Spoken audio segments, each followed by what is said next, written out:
When I was a kid, the disaster we worried about most was a nuclear war. That's why we had a barrel like this down in our basement filled with cans of food and water. When the nuclear attack came, we were supposed to go downstairs, hunker down, and eat out of that barrel. Today, the greatest risk of global catastrophe doesn't look like this. Instead, it looks like this. If anything kills over 10 million people in the next few decades, it's most likely to be a highly infectious virus rather than a war. Not missiles, but microbes. Now, part of the reason for this is that we have invested a huge amount in nuclear deterrence. But we've actually invested very little in a system to stop an epidemic. We're not ready for the next epidemic. Let's look at Ebola. I'm sure all of you read about it in the newspaper.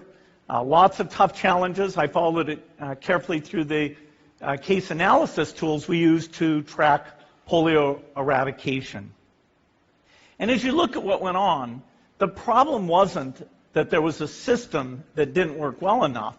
The problem was that we didn't have a system at all.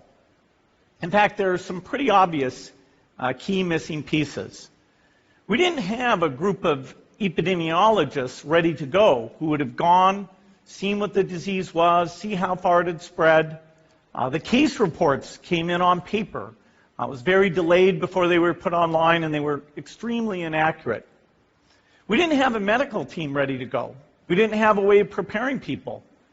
Now, Médecins Sans Frontières did a great job orchestrating volunteers, but even so, we were far slower than we should have been getting the thousands of workers into these countries. And a large epidemic would require us to have hundreds of thousands of workers. There was no one there to look at treatment approaches, no one to look at the diagnostics, no one to figure out what tools should be used. As an example, we could have taken the blood of survivors, processed it, and put that plasma back in people to protect them. But that was never tried. So there was a lot that was missing, and these things are really a global failure. The WHO is funded to monitor epidemics, but not to do these things I talked about.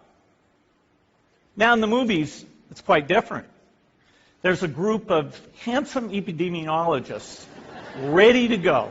They move in, they save the day, but that's just pure Hollywood. The failure to prepare could allow the next epidemic to be dramatically more devastating than Ebola. Let's look at the progression of Ebola over this year. About 10,000 people died, and nearly all were in the 3 West African countries. There's 3 reasons why it didn't spread more. The first is there was a lot of heroic work by the health workers. They found the people and they prevented more infections. The second is the nature of the virus. Ebola does not spread through the air. And by the time you're contagious, most people are so sick that they're bedridden. Third, it didn't get into many urban areas, and that was just luck. If it had gotten into a lot more urban areas, the case numbers would have been much larger. So next time, we might not be so lucky. You can have a virus where people feel well enough while they're infectious that they get on a plane or they go to a market. The source of the virus could be a natural epidemic like Ebola, or it could be bioterrorism. And so there are things that would literally make things 1,000 times worse. In fact, let's look at a model of a virus spread through the air like the Spanish flu back in 1918. So here's what would happen. It would spread throughout the world very, very quickly. And you can see there's over 30 million people die from that epidemic. So this is a serious problem. We should be concerned. But in fact, we can build a really good response system. We have the benefits of all the science and technology that we talk about here. We've got cell phones to get information from the public and get information out to them. We have satellite maps where we can see where people are and where they're moving. We have advances in biology that should dramatically change the turnaround time to look at a pathogen and be able to make drugs and vaccines that fit for that pathogen. So we can have tools, but those tools need to be put into an overall global health system, and we need preparedness. The best lessons, I think, on how to get prepared are, again, what we do for war. For soldiers, we have full-time waiting to go. We have reserves that can scale us up to large numbers. NATO has a mobile unit that can deploy very rapidly. NATO does a lot of war games to check, are people well trained? Do they understand about fuel and logistics and the same radio frequencies? So they are absolutely ready to go. So those are the kinds of things we need to deal with an epidemic. What are the key pieces? First is we need strong health systems in poor countries. That's where mothers can give birth safely, kids can get all their vaccines, but also where we'll see the outbreak very early on.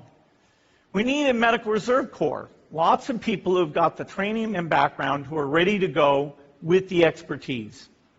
And then we need to pair those medical people with the military, taking advantage of the military's ability to move fast, do logistics, and secure areas.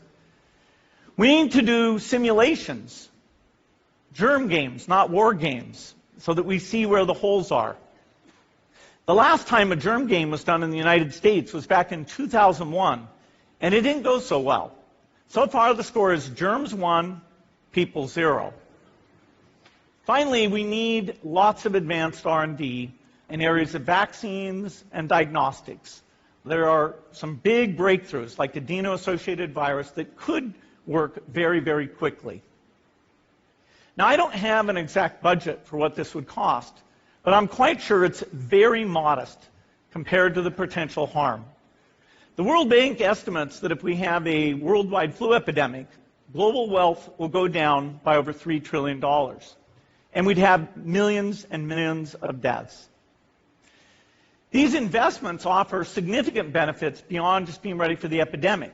The primary health care, the R&D, those things would reduce global health equity and make the world more just as well as more safe.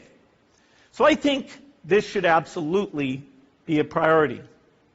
There's no need to panic. We don't have to hoard cans of spaghetti or go down into the basement. But we need to get going because time is not on our side.